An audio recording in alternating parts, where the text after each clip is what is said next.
So, you guys didn't have a lecture in Mr. Duran's class, right? No. So what I want to do is I want to go ahead and review some concepts, because the lecture that you have kind of assumes some basic knowledge. So I just want to go ahead and do some quick review. And let's just go ahead and talk about the heart, if we will, because that's what we're looking at today, right? What are hemodynamics? What are we really looking at with hemodynamics? The movement of the blood. Okay, so we're looking at pressures in the heart, but what's the bottom line with all this hemodynamic stuff? How it moves. Right, the bottom line is hemo is blood, dynamics, obviously dynamics has to deal with the movement of blood. It's just handy to monitor pressures around or near the heart. It's handy and we can make sense of that information, but hemodynamics, does it just apply to the heart and the lungs? No, it applies to the entire body. Would you guys agree? Everyone's okay there? Okay. With all these invasive lines and all these pressures we're going to throw at you guys, how important do you think they really are? What do you guys think? Well, let's see. How many semesters of respiratory school do you guys have? Six? 6 semesters, and then 2 prerequisites. So you spend about 8 semesters. Almost 4 years? And how many lectures do we have how many dedicated lectures do we have on hemodynamics? 1. Well, we have a couple more, right? Because you Mr. Duran as well. Oh, yeah. So what, 3 lectures? So 3 lectures out of your entire experience is on hemodynamics. So, yes, there's some stuff you have to memorize. Yes, it is important, but what is more important and what you never want to lose sight of, is what is your patient doing clinically. Never lose sight of that. Those numbers that you see on the monitor really don't mean anything unless you can take that number and go, hey, my patient is exhibiting this, and this is consistent with what I see on the monitor. When you're able to marry the two things, they're important. But never forget the patient exam. And unfortunately, this happens a lot in nursing, we get focused on the numbers. Oh, his wedge pressure is really high. Okay, does he look like a patient that has a high wedge pressure? So don't forget that there's a patient there and that we need to look at them clinically. We need to do hands-on, put your hands on them and assess them. Just like the ventilator and all that, right? If you have issues, you're having issues with the ventilator, what's the first thing you need to be looking at? The ventilator? The patient. No, you need to be looking at the patient, right? The ventilator alarms, where should you be going? Boom, to the patient, right? There's a big problem. Do you even care about the ventilator? Nope. Off goes the ventilator, on goes the bag, and I'm assessing the patient. Same thing applies with hemodynamics. Boom, go to the patient when there are problems.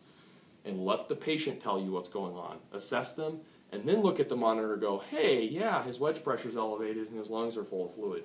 I'm making a connection now. So, everybody's okay there? All right.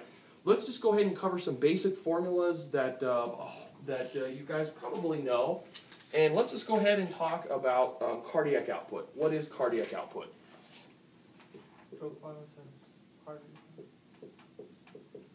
So what is it, though? What is it? What is the definition of cardiac output? How many liters per minute your heart is pumping out? Good. So it's just a liter, it's blood that's pumped out of your heart, your left ventricle, liters per minute. What's the normal cardiac output, approximately, for an adult?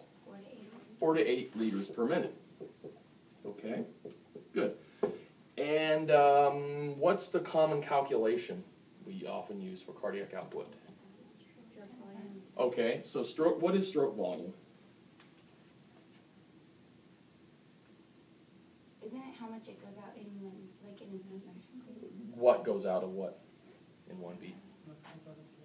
You guys are right there. The left ventricle? Oh, there you go. So it's the amount of blood from the left ventricle per beat, okay, times heart rate. So if I have a stroke volume of 100 milliliters and a heart rate of 100, what would that give me for my cardiac output? Well, what's 100 times 100? 10,000. 10,000. 10,000 milliliters, or how many liters? 10 liters per minute. All right, good. All righty, good deal. And we know that if we want to increase our cardiac output, we can either do that by increasing stroke volume, right? Or increasing our heart rate. Those are the two ways. Increasing heart rate can be met with lots of problems, right? If I increase my heart rate, what do I do to the demand? Myocardial oxygen demand increases. Yeah. The heart has to use more oxygen. And as my heart rate increases and increases, what eventually happens at a certain point? Let's say that my heart rate is 210. Do you think I'm going to have good cardiac output? No. But you just told me the formula. Stroke volume times heart rate. If the heart rate keeps going up, should my cardiac output keep going up?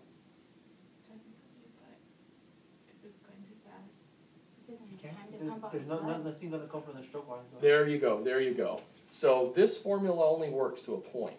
And at some point, when my heart rate gets so rapid, I don't have time to fill the ventricles. If the ventricles don't get filled, then I don't have anything to pump out. Okay, good.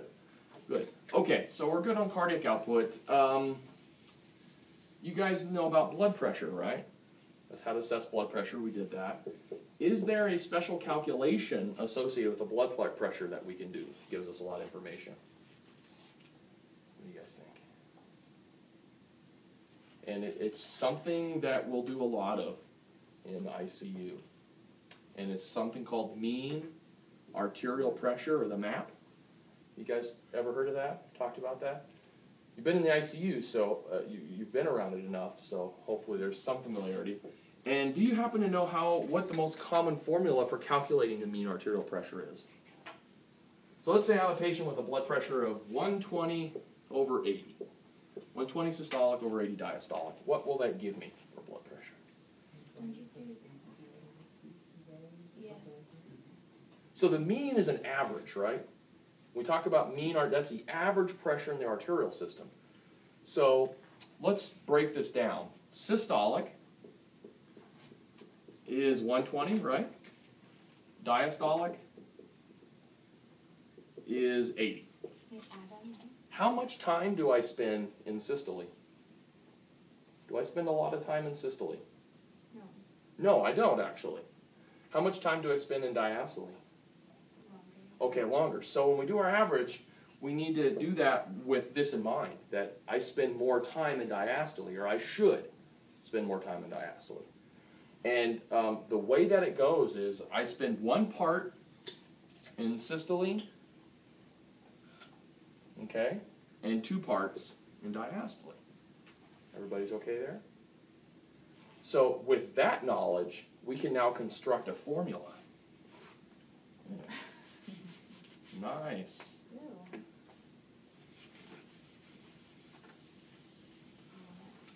Excellent. All right. So I spend how much time in systole? 1 part to 2? So my formula will look something like this. Systolic times, or plus rather, 2 times diastolic. Okay? So 1 part systolic, right? Plus 2 parts diastolic. Everybody's okay there? You guys are good there? But does that give me a mean? No, because then what do I have to do? Right. I have to divide, and what do I divide by? 3. Divide by 3, right? I have 3 total parts. So I divide by total, and that gives me the arithmetic mean. Okay. So let's go ahead and calculate the mean for this patient here. So 120 plus 2 times 80. So 2 times 80 is 160, so 120 plus 160, right? 280. Everyone agree with me there? You do the systolic plus. Systolic plus Okay. 2 times diastolic Okay. divided by 3, right? Because I'm spending 1 part systolic, right? So technically it's 1 times 120, but that's just 120. So we can forget about the 1. But we spend 2 times, we spend twice the amount of time in diastole, right? So we have to multiply by 2 to get a proper average, and then divide everything by 3. Okay, so 280 divided by 3, what does that give me? 93, right? Say again? 93.3. 93. Okay. So we'll just say 93. Everybody's good there. 93 what? 90. What's the pressure? What do we measure? Millimeters of mercury. All right. Good. Good. That is a formula that you'll have to memorize, and it will follow you through the next year, or the last year of respiratory school. And unfortunately, it will be on the boards, so it's one of those critical formulas to know. I also would know generally what the normal mean arterial pressure is. It's about 70 to 100. And Mr. Duran may tell you something a little different. He may say it's 65 to 105. Okay, fine. It's generally going to be about 70 to 100, right in that range. Some people may say one thing, some people may say another thing, but it's generally going to be 70 to 100. When you take the boards, they're not going to give you a question where it's 68 millimeters of mercury, and then they'll ask you, well, is that normal or is that not? It'll be pretty obvious that it's really low or really high. Okay, so everybody's good there with the mean arterial pressure? Okay. So one more thing that we want to talk about, and that's something called the cardiac index. Okay, the cardiac index.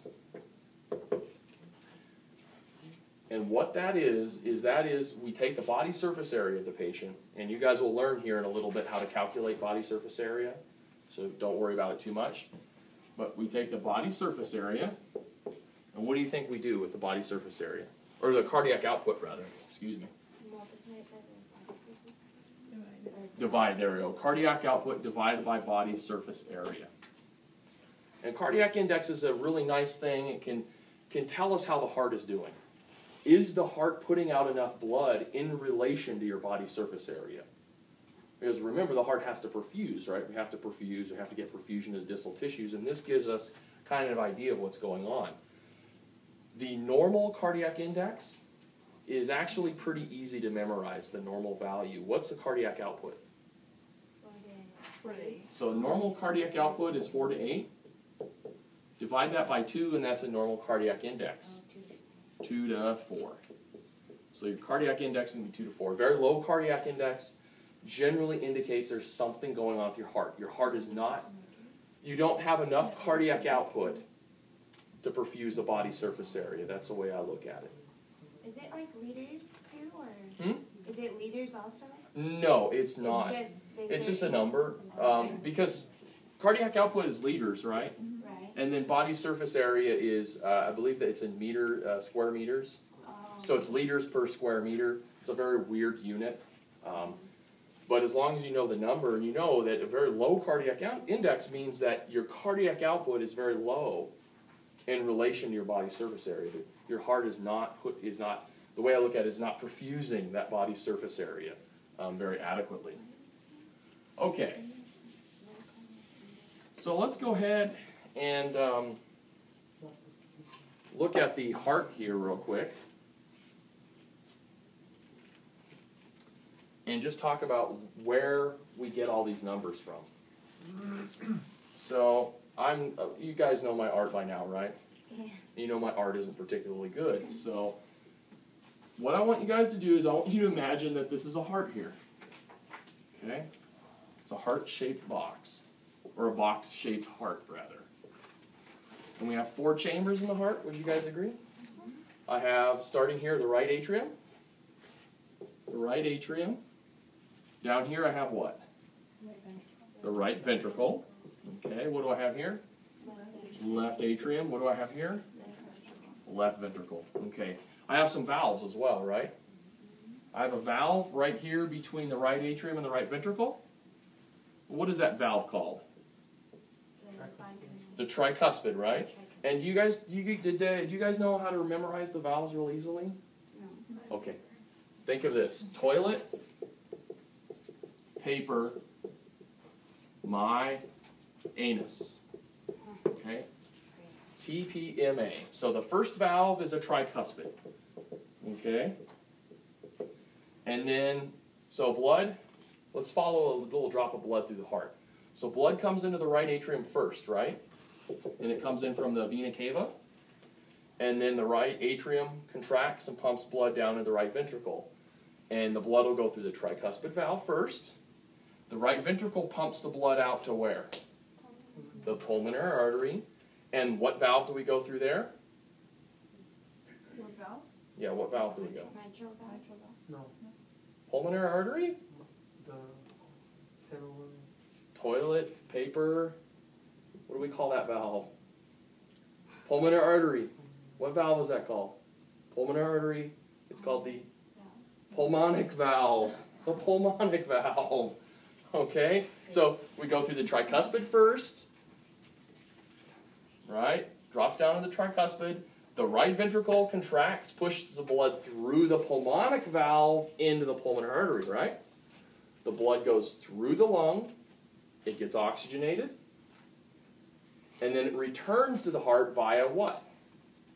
The pulmonary vein, right? Veins come to the heart, arteries go away. So it comes the pulmonary vein back to the heart into the left atrium, right? And then the left atrium does what? The left atrium contracts, pushes the blood through another valve. And what's the valve in between the left atrium and the left ventricle? The mitral valve. The left ventricle then contracts and pushes blood out to the aorta. And what valve is that called? The aortic. Okay, so tricuspid, pulmonic, mitral, aortic. Everybody's okay there? All right, good, good. So you could follow a drop of blood as it went through the heart. You guys are comfortable there. Just think of this. Toilet paper minus, if that helps you guys out a little bit. Okay, so let's go ahead and talk about pressures in certain areas of the heart. Okay? So there's several pressures, and the first one that we're going to talk about is something called the CVP. You guys ever heard of that, the CVP? What is the CVP? Okay. The CVP is the central venous pressure. All right. Where do you suppose we look at the CVP? The left side of the heart. The left side? Right. Right. Yeah, the right side of the heart, because that's the vena cava, right? And when we monitor the CVP, we monitor it through something called a central line, which we'll show you on the PowerPoint here in just a little bit. And we're monitoring the pressure right around here, right around the right atrium, okay? Because that's the main vein, right? The vena cava. That's about as central as you can get for a vein. It's the vein that's returning blood to the heart. So what do you know about what do you think about the pressure, the CVP? If it's looking at pressure here, what do you suppose that pressure will be like? Will it be high? Will it be low? Low. Will be low, right? Because our body needs to have a gradient. You guys remember from physics, right? If I have a pipe and I have a fluid flowing through that pipe, what do I need to get that fluid to flow? Pressure. I need a pressure here, right? We'll call P. And I need another pressure here, we'll call that P prime. And do I need a difference between those pressures? Yes. And the difference is the delta P, or what we call the driving pressure. The change in pressure is the driving pressure. So if the pressure is 10 here and 5 here, I'd have a delta P of 5. Yeah. But if it was 10 here and it was 10 here, am I going to have any flow? No. No, absolutely not. So the same concept will generally apply to the heart hemodynamics. I have a low pressure, and then I have a high pressure. I have a gradient, so blood can flow, right? Because if I didn't have a pressure gradient, blood wouldn't flow through my body. Okay, so we start low here. And the central venous pressure is a measure of pressure in the venous system. And the CVP is a really good measure of something called preload. You guys know what preload is, right? Preload? We talked about that in anatomy and physiology and how preload is the blood that we preload into the ventricles, right? It's a good measure of fluid volume. It's a good measure of how well our hydration status, excuse me. Now, how is our fluid volume status looking? When the CVP is very low, that tells us that we have some sort of fluid volume problem. Maybe we've lost a lot of blood. Maybe we're profoundly dehydrated, something like that. Can the CVP get very high? Sure. Yes. And what do you think causes CVP to get very high? Fluid overload? Maybe fluid overload. Okay. Where is that blood? The CVP is measuring blood here. Would you guys agree? Yeah. Where is this blood going? Into the ventricle. Into the right ventricle. What if the right ventricle were to fail? Then It push would back, yeah. back up in here, and what would happen to the pressure here? Go up. It would increase. So right ventricular failure, or right-sided heart failure, can also cause our CVP to become high. So we have low CVP and high CVP, and the major causes. All right, the normal CVP is 2 to 6 millimeters of mercury. And in respiratory therapy, they love to ask you what that is in centimeters of water. I don't know why. But they'd love to throw, what would that be, centimeters of water? So it would behoove us to memorize both of them. So it's 2 to 6 millimeters of mercury, or 4 to 12 centimeters of water. So when you take tests, make sure that you know what unit they're talking about, because they can potentially throw centimeters of water in there. What does it do, guys? What does it do? It doubles. It just doubles. Yeah, that's what I was just telling you. Right. Doesn't double in every case, though. It may not. Only in this case will the doubling work, because we know that. Only in CVP, you mean? Yeah, only in CVP, because we know that it's not a linear relationship between millimeters of mercury and centimeters of water. That there's not. It just so Just happens that. randomly. Yeah, it's a non-linear relationship. Chris, I think the theory on why the centimeters is because a lot of things read on pressure are in centimeters of water. Right, like ventilators Water. and yeah. The vapor, It's like if you do something on a ventilator, right? Monitor pressure on a ventilator. Is it in millimeters of mercury? No, it's centimeters of water. Most of the hemodynamics, though, at least in the United States, will be in millimeters of mercury. But every so often, you can have some weird things happen. Okay. So, what do you suppose I could do if I had a catheter? Let's say that I have a catheter. I put that catheter in the vena cava, and that catheter is looking here in the right atrium. That'll give me a CVP, right? Yeah. But let's say that I take another kind of catheter called a Swan-Ganz or a pulmonary artery catheter, something we'll talk about here in a little bit, and I advance it through the tricuspid valve, and now it's sitting in the right ventricle. Do you think there's another pressure that I could look at now that I'm in the right ventricle? What do you guys think? There is. Yes. Yeah, I could look at the pressure of the what? If I'm in the right ventricle, Artery. the right ventricle. Right? Oh.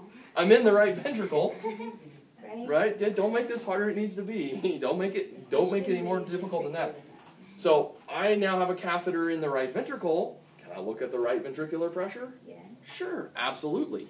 However, is it going to be just one pressure? No, I have a valve behind me, right? Once I get a valve behind me, I have a systolic and a diastolic, right? Right? Because that valve opens and closes depending on if we're in systole or diastole. So in the right ventricle, we'll have a systolic and a diastolic. A normal systolic right ventricular pressure is about 15 to 30. Okay? That's the normal systolic. And the normal diastolic pressure in the right ventricle is about 2 to 8. Diastolic. Okay? So 15 to 30 over 2 to 8. Everybody's okay there? Things that cause low right ventricular pressure are generally going to be the things that cause a low CVP, right? Because if I have low fluid volume, am I going to be getting a lot of fluid into the right ventricle? Can the atrium preload the ventricle effectively? No, so that pressure will be low.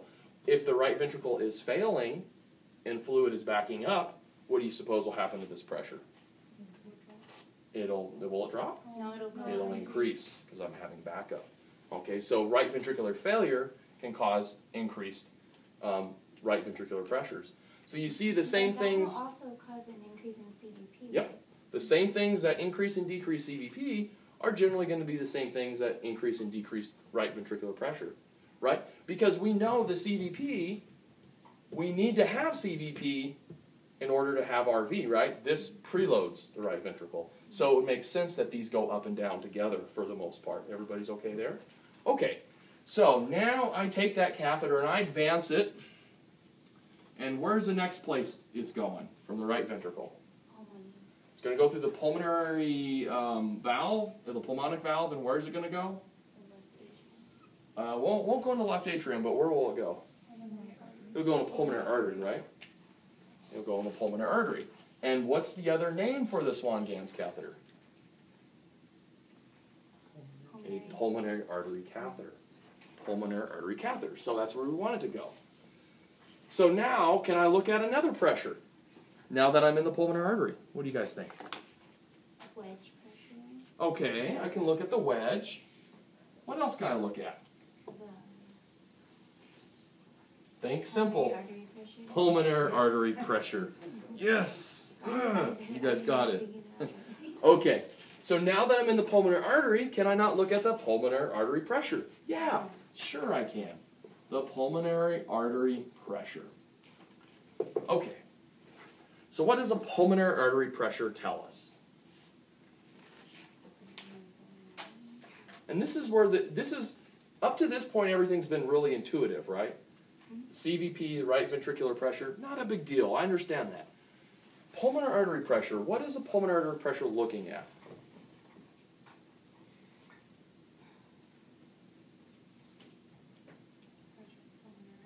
Okay, pressure in the pulmonary. And what determines the pressure in the pulmonary artery? The pressure from the right ventricle. The driving pressure, no? Okay, so, do I have a systolic and diastolic? Yes. Okay, I do. Have a valve behind me. Do I need to have a functional right ventricle? Yes. That is to say, the right ventricle needs to pump blood. Yeah. Yes, so the right ventricle is part of it, right? Yeah. And if the pulmonary artery pressure were very low, would I expect probably a low RV and a low CVP? Yes. Yeah, if I had a lot of fluid volume depletion, if I was really dehydrated, sure, yeah. But let's say that the pulmonary artery pressure was elevated. Now what do we have going on? Maybe it's not pumping. Would a backup of blood in the right ventricle cause the pulmonary artery pressure to be elevated? Yes. No. A backup? A backup of blood here, Oh, we'll make it low. It'll make it. well, it might not affect it at all. We don't know. A backup of blood here won't necessarily change it, but where will a backup of blood change our pulmonary artery pressure, cause it to go up? There we go, right? If blood backs up here, is it going to back up into the lung as well? Yes. If blood's backing up here, where do you suppose the problem is? Well, if blood's backing up here, we knew that the problem was here, right, in that ventricle? So if the blood's backing up here, where do we need to look for the problem? The left ventricle, right? Because it's going to back up in the left ventricle, it's going to back up here, and it's ultimately going to back up in the pulmonary artery. So the pulmonary artery pressure can tell us how the left side of the heart is doing. Does that make sense? It looks at the left side of the heart. It doesn't look at it directly, though. It looks at it indirectly, because that pressure basically backs up through all of the pipes. So the normal pulmonary artery pressure is about 15 to 30. Okay. And over 8 to 15. So systolic, diastolic. Okay, very close to the right ventricle. Okay, is there one more thing I can do if I have a catheter here in the pulmonary artery? Keep going through the... I can't advance it anymore, right? I'm in the pulmonary artery. They get smaller and smaller and smaller, become veins and capillaries, and then they wrap around the alveoli, right? I'm not going to be able to get a catheter through all that. So that's it. That's as far as this catheter is going. Right? I mean, I can't go any further, but what can I do? Because the pulmonary artery pressure is looking at this. This plays a role, right? The right side of the heart is still playing a role. Yeah. But let's say that I just want to look at the left side of the heart. I want to isolate it. What can I do? Well, let's do a little Gedonken experiment here, a little thought experiment. Let's say that I'm standing here, and I'm looking across the canyon, and I want to see something on the other side of the canyon. It's a real large canyon. What would I do to get a closer look at it? Binoculars, right? So I put on my binoculars, and what have I done to all this stuff behind me? I'm not looking at it, right? It doesn't play a role. I put on the binoculars, everything behind me goes away, and now I'm just looking through the binoculars across the canyon. That is the same thing we do here in the heart. We have a little balloon on the end of that catheter. That little balloon inflates. It wedges, and somebody had mentioned the wedge pressure, and that's called the pulmonary capillary wedge pressure, or sometimes you'll hear it called the pulmonary artery occlusive pressure. And I simply inflate a little balloon on the catheter. It wedges, and then all of this input from the right side goes away, right? It's wedged in there, everything behind it goes away, and the only thing I'm looking at now is I'm looking through the lung at the left atrium. Okay, everybody's good there? And of course, through the left atrium, I'm looking at the left ventricle. So the pulmonary capillary wedge pressure can give us a good idea of how the left ventricle is doing, and we do that to kind of take out some of the input from the right here. The normal pulmonary artery wedge pressure is 6 to 12. So that one mainly looks at the left ventricle, you said? Mainly at the left ventricle, yeah. You said you were looking, did you say you were looking into the left atrium? I am. See it? Is that what you said? I'm looking into it. I'm not literally, I can't get a catheter You're in there, right? through it. I'm looking through it by looking at the pressure of the blood. Okay? It's an indirect way of looking. It's kind of like I'm looking across that canyon. I can't actually get across the canyon and look at that tree, right? It's impossible for me to get across unless I'm some Matrix stuff and I jump across or whatever. But I can't do that in real life.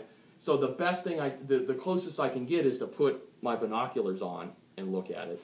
And wedging is very similar to putting on a pair of binoculars because it gets rid of all the other stuff behind me and I'm just zooming in across that canyon. Chris, what's a PAOP again? Same thing as PCW. Pulmonary artery occlusive pressure. Means the same thing as pulmonary capillary wedge pressure. You will see both things used. And sometimes PWP, they leave out the Oh yeah, the pulmonary wedge pressure, yeah. they leave out the Yeah, all of those, they're all the same thing. 6 to 12 millimeters of mercury, or approximately what your normal pulmonary artery systolic or diastolic pressure is. Your pulmonary diastolic is what, about 8 to 15? This will generally be about what that is. It should be right around your diastolic. And in some cases, we'll actually look at the diastolic, the pulmonary artery diastolic, and just use that as our guesstimate for what the wedge is. As we'll talk about, there are lots of problems that can come from having a catheter in the pulmonary artery and wedging it and things like that. But basically, what I wanted to do is just wanted to give you guys a little bit of intuition about some of these pressures, where they're measuring, and kind of what we're measuring and what's going wrong. Okay. And we'll talk about some details a little later on, like let's say somebody has pulmonary hypertension. Do you think that changes this a little bit? It sure can. Pulmonary hypertension can, and we'll talk about that here in a little bit. But does that kind of make a little bit of sense, guys? Those are the main pressures we're going to look at. It's just 4? Huh? It's 4. So we're going to have CVP, okay, right ventricular pressure, RVP, pulmonary artery pressure, systolic and diastolic, pulmonary artery wedge pressure, or pulmonary capillary wedge pressure. Other things you need to be aware of are cardiac index, cardiac output, and mean arterial pressure. Now in Mr. Duran's class, you will learn some more formulas. You will learn the pulmonary artery, the mean pulmonary artery pressure, the mean capillary pressure. You'll learn about systemic vascular resistance and things like that.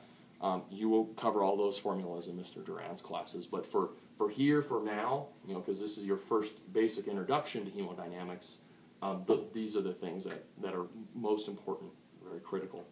Okay, guys?